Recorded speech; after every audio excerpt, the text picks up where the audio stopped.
G'day, battlers, and it has not been a single day since I put out my Labyrinth Cup Meta Simplified infographic, the February meta for the Sylph Arena, and we are already back in for another infographic video. This time we're going to be looking at the GBL Cup, the Love Cup. Now the Love Cup is going to be coming to GBL from February 8th to February 15th, and this is going to be running alongside Master League, so again, kind of similar to the Holiday Cup, they're giving you other Great League Cups, so you don't have to run into Master League if you don't need to, if you don't have the dust, if you don't have whatever, you can still play in GBL. So this is a bit of a different one because they're not doing a type theme this time around. They're doing red or pink Pokemon in the Great League. So this is actually really similar to the Sylph Arena Cup, the Rose Cup that happened last year in February, where you could only use red, purple, grey, or pink, whereas this time you only have red or pink, so it does bring it down in scope a little bit. Now these colours are presumably going to be dictated by the Pokedex kind of listing of the colour, which can sometimes be a little bit weird. Like for example, there's actually no orange according to Pokemon, so all orange Pokemon such as Charizard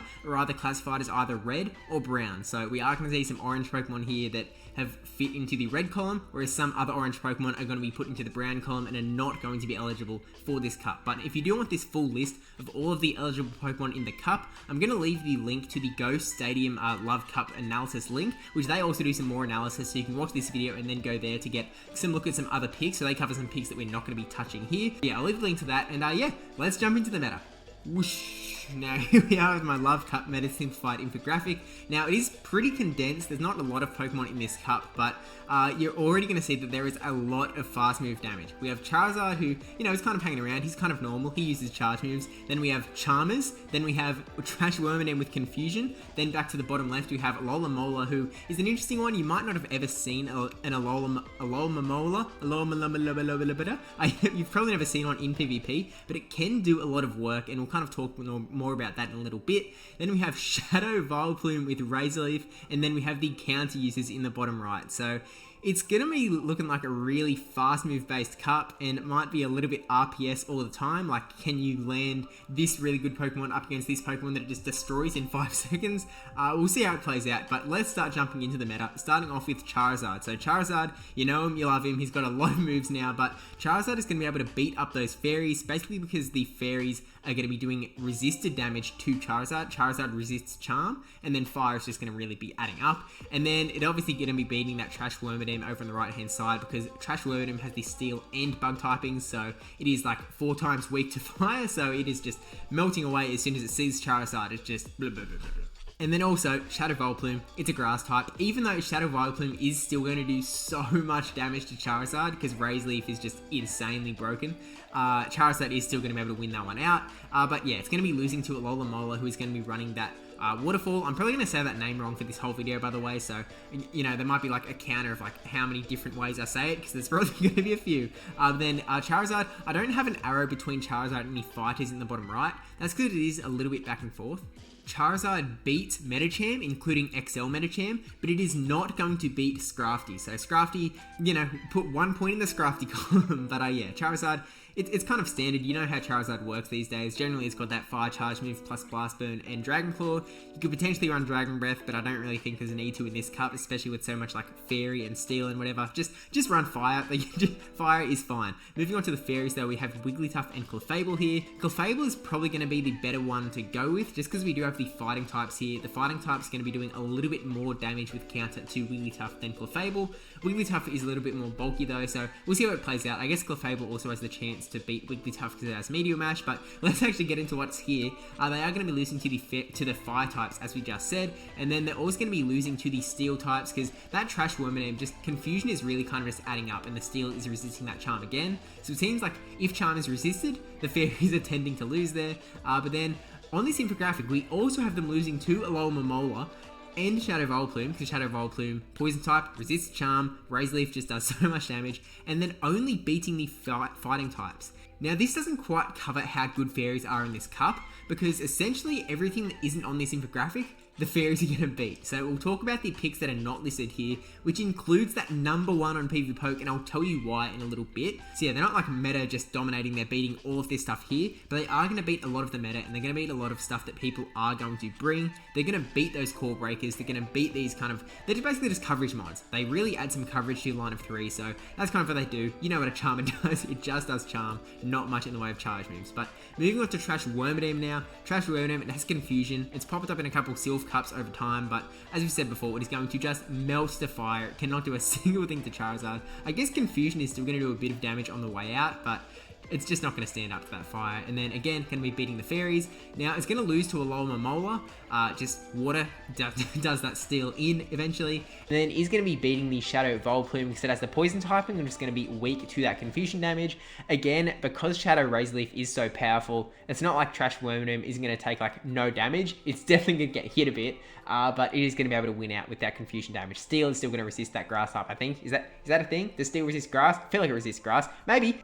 But then Trash Wormadam is going to be losing to the fighting types, the Medicham and the Scrafty in the bottom right. Scrafty obviously doesn't care too much because it has that dark typing, so confusion doesn't really touch it at all. Again, kind of, if you have a Pokemon that resists these big moves, it seems to be doing pretty well. But let's move on to Alomomola, who is a really interesting Pokemon. So it's a really bulky Pokemon, and you're not going to really get any charge moves off. It's more of just another fast move mon with Waterfall, so it's going to beat the Charizard, it's going to beat the Fairies, it's going to beat Trash Wormadam, so already that's like pretty huge. And then obviously it's going to be losing to that Shadow Volplume because it's a water type. Razor Leaf, dead. And then the fighting types is also actually going to lose to them.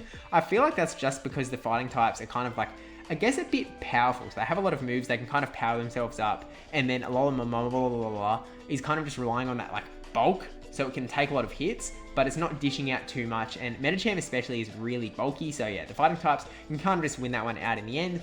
Shadow Volplume now, again, lose to the fires, beat the fairies, going to lose to Trash Wormadam, beat that water type, and then lose to the fighting types over on the right hand side. Again, it's kind of just, it's not quite taking it out. Razor Leaf, again, is still, there is nothing here that is like just hard destroying Volplume. It is doing nothing. The fighting types are still going to take some serious damage from Shadow Volplume.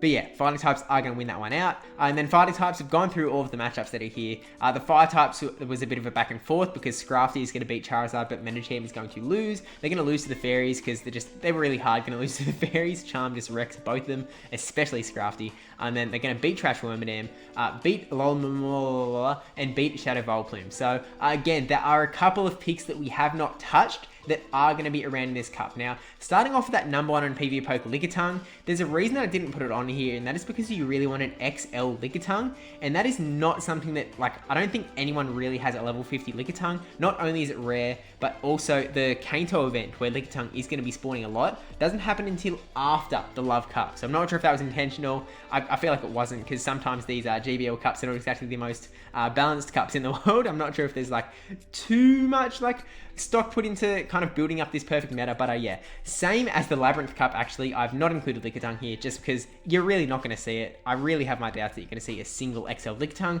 Normal Lickitung still does some damage, like it has Power Whip that's going to be able to beat up the Alomomola. It's also actually going to be able to beat Shadow, Victreebel, and Clefable, but then it's going to be losing to the Wigglytuff, losing to, you know, a bunch of other stuff. So then another pick that we have not touched here is Electrode. Electrode, it's kind of a pick that's really high in PvPoke, but that's kind of just because it beats the Charizard and the Alomomola. I guess that's kind of going to be a big thing though, beating that just water tank, because it is a really powerful mod in this cup. You can see that it is beating a lot of dudes. So yeah, maybe Electrode might have some stock, but we'll just see how as time goes on. And now the one that I actually originally had on this graphic in place of the Trash Wormadam, but eventually took it off, was Slowbro. So Slowbro is a really interesting one. It is a confusion user again, and you know, it kind of flips a lot of these matchups that Trash Wormadam has, just because it plays a lot differently. Instead of being that steel type that's going to be, you know, losing to fire and then beating the fairy, it's just a water type, it's just doing confusion damage. So it is going to be able to beat out that Shadow Volplume, even though it's taking masses of grass damage back at it. And then I think it loses to the Charmers. I think it beats Shadow Charizard but loses to regular Charizard, although both of those are like pretty tight as well. And it does beat along Momola, but I just felt like Slowbro didn't really fit in here, and then it's also leading the fighters as well. So I felt like Trash Eminem just works as a better confusion user in this cup. We'll see as time goes on, maybe the meta will kind of shift. Actually, also Electrode is going to be doing better against Slowbro than it is doing to the Trash Eminem, and Lickitung also doing better against Slowbro. So I just feel like Slowbro is a little bit overhyped on PvPoke at the moment, but I guess we'll see as time goes on. It's definitely like, I guess it's not caring too much about Metacham, but hey, and actually one thing I didn't mention was XL Chansey. If an XL Chansey rocks up, expect some timeout matches. It could be a bit of a pain in this cup. We'll just have to wait and see on that front if anyone kind of has one ready to go. Even a non-XL Chansey is still going to be like stalling out some matches. So look, this is going to be a really interesting cup. It's a very different one. I feel like it's going to be like really polarizing. You're either going to like love this cup or hate this cup. And I feel like a lot of people are probably going to land on the hate side of the forest, but we will see how the meta develops. Maybe it'll be really fun. I'm definitely going to give it a go. But yeah, thank you for watching. Don't forget to like, comment, subscribe, especially that subscribe one. Thank you to my Patreons and supporters over on Twitch, because you guys are super cool. And yeah, if you haven't checked out that Labyrinth Cup Meta Simplified infographic, if you don't want to give the Love Cup a go, you give the Sylph Labyrinth Cup a go. I've got that meta video that you can watch up the top there. And then also you can watch that battle video for that as well. Get a bit of a better idea about what is going on in Labyrinth Cup. But yeah, I will see you in the next video. Good luck in the Love Cup.